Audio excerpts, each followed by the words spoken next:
Tony Dungy, Football Night in America analyst, Hall of Famer, joining us, Continental Tire Coaches Corner. Of course, Football Night in America, and you have the Eagles and the Cowboys this Sunday night. Tony, are you all in on the Steelers now after what you saw last night? Well, they still have some things to work on, in my opinion, but they're one of the top teams. Even early in the year, Dan, when they were struggling a little bit up and down, I just felt like, hey, let this play out. They're going to be there in November and December, and it looks like they are. All right. If you still have this Le'Veon Bell situation that just hangs over this team, if I could get an honest answer out of Mike Tomlin and I ask him, do you want Le'Veon Bell back? How would he answer that, do you think? He would say, you know what, I want him back if he wants to be here. But if he is going to come back and be not getting the long-term contract and he's not happy with what we're paying him, then he should stay away. It kind of reminds me, Dan, and you're old enough to remember this, 1984, the Bears had a very good defense. They're just on the cusp. They had two guys, Todd Bell and Al Harris, were Pro Bowl players.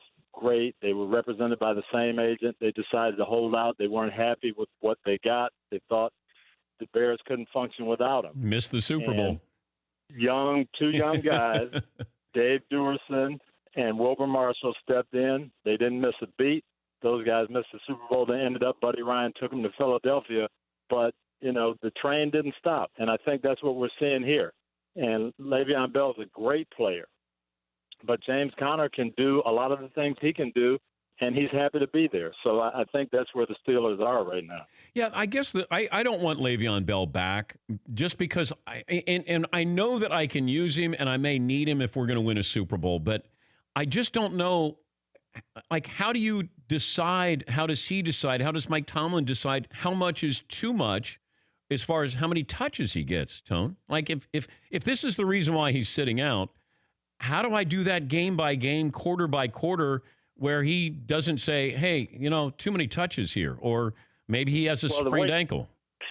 The way Connor's playing, he doesn't have to worry about getting too many touches because I'm giving the ball to James Conner some, I'm throwing him the ball, and I don't feel like there's a big drop-off. So, hey, Le'Veon, you come back. Let's win a Super Bowl. I know you're not making what you want to make. Next year, I hope you ring the bell, but let's come back and win this. That's what I'd say to him if I'm Mike Tomlin.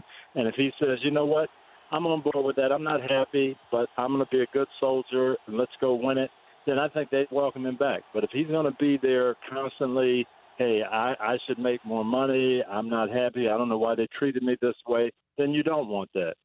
Best team in the AFC right now is? I still like Kansas City. I know they've got some defensive weaknesses. Pittsburgh looked great last night. They played real well the last few weeks.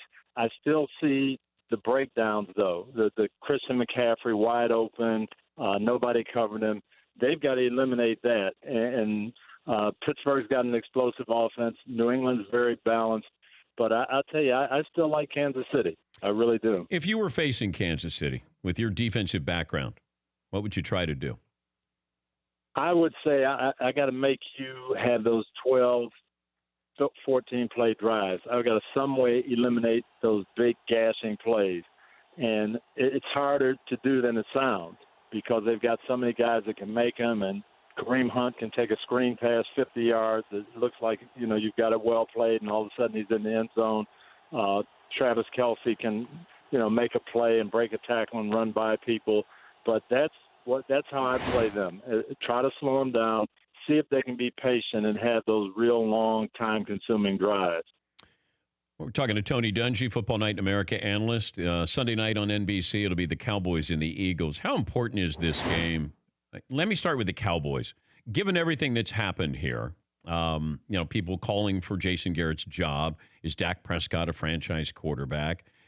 How important is this end result in Philadelphia? Well, I think it's huge for both teams, and not so much long-term. I think Jason Garrett's going to be there no matter what happens. Dak Prescott is a good quarterback. They've got to rebuild the team around him that they had a couple of years ago. So all that drama and everything, and can forget about that. But if they want to be a playoff team, they have to win, in my opinion. They had a home game that they should have won. They felt like they were going to win. Now they're 3-5. you lose another one and go to 3-6, it's going to be hard to overcome that. I want to see Amari Cooper step up. This is why you gave him gave up a first-round pick for him. Philadelphia doesn't give their corners much help. They leave him on an island all the time. He's got to make some big plays. That's what this offense is missing. Can somebody generate the big play in the passing game? And to me, it's got to be Cooper on Sunday night. Does John Gruden have a game plan in Oakland?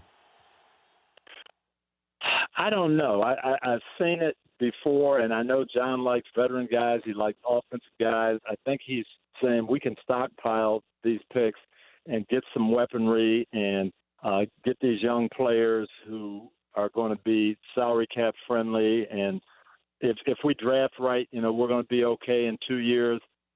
But to me, they had a pretty good team. It wasn't like this was a 2-14 team. You had a team that was close to making the playoffs last year. You had a great player in Khalil Mack. You got good offensive players. This offensive line was as good as Dallas 2 years ago.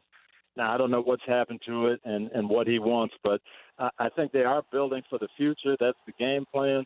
But those draft choices can be iffy. There's no guarantee. Ryan Leaf was supposed to be a savior, and it didn't turn out to be that way. And we've all seen it. Andre Bruce, and you can go on down the line. There's no guarantee because you got 3 number 1 draft choices. They're all going to be great players. Do you feel like you won 2 Super Bowls? I know that no, you don't. I really don't. I've heard people say that all the time, and I really don't. Jim Mora laid a great foundation for me in Indianapolis when we got there. Those guys knew how to work. The offense was in place. Several of the offensive coaches were there. Peyton Manning was there. Those guys were ready to go. It took us a little while to do it, but everything is different. John put his system in. They won. They did a great job, and you have to tip your hat to that. And that's what he's trying to do in Oakland, and we'll see what happens. Here's a question that we brought up. We had Roger Staubach on in the first hour, and Paulie said, whose career would you rather have, Rodgers or Terry Bradshaw's? I think I'd rather have Terry Bradshaw's. I mean, Roger was outstanding for a long time. Now you get college, too. You get the Heisman Trophy, too. I'm still taking the 4 Super Bowl wins. Okay. All right. Okay. 4 and 6 years, all of it. Terry had the ups and downs of getting benched. Roger had some of that, too, alternating with Craig Morton and who's the quarterback and some of the injuries and things. And he was tremendous. But I think that Terry Bradshaw going from 70 to 79 and that 10-year stretch winning 4 Super Bowls and playing with all those great players, I think I'd take that one. And I was trying to explain this, that if you saw Roger when he played, he came in at age 27, but his style of play, could you imagine him in today where you have the RPOs here? I don't. He'd be unbelievable. Because I don't remember a quarterback, Fran Tarkington scrambled, but Roger beat you with his legs. Like, he would make you pay when he scrambled. He'd run for a first down where Fran just was keeping a play alive. I don't know. I don't remember another quarterback who was like that at that time in the NFL before Roger Staubach. I mean, maybe you can help me. He was unique. No, he was unique and a tremendous athlete and just that desire and will to win. But if he had this type of system where you could create and where they couldn't really hit you, he would be very hard to deal with. Tone, good to talk to you. Have a good weekend. Hope the kids are good, and we'll be watching Sunday night. All right, DP. Should be a good one. Thank you, buddy. That's Tony Dungy, Football Night in America, Continental Tire Coach's Corner.